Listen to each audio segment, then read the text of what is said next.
వేణు ఆదా బైక్ ఏమరా కొంచెం పదం హెల్మెట్ పెట్టుకో. ఏ హెల్మెట్ లేదు బాబు, ఇష్టపడైపోతుంది పని తమ్ముడు. పని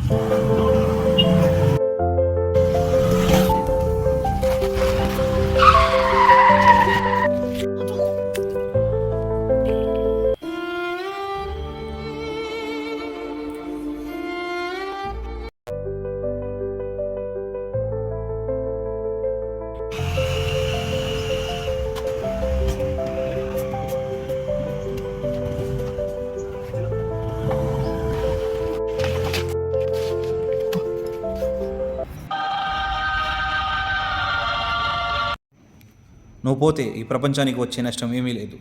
కానీ నిన్ను కన్న తల్లిదండ్రులకు కడుపుకోత మిగులుతుంది. నిన్ను ప్రేమించే భార్య పిల్లలు అనాథలవుతారు. ఫైనల్గా నిన్ను నమ్ముకున్న నీ కుటుంబం రోడ్డున పడుతుంది. అందుకే బైక్ మీద ప్రయాణించేటప్పుడు హెల్మెట్ తప్పనిసరిగా ధరించండి. ఒక హెల్మెట్ మీ ప్రాణాలనే కాదు, మీ కుటుంబ భవిష్యత్తును కాపాడుతుంది.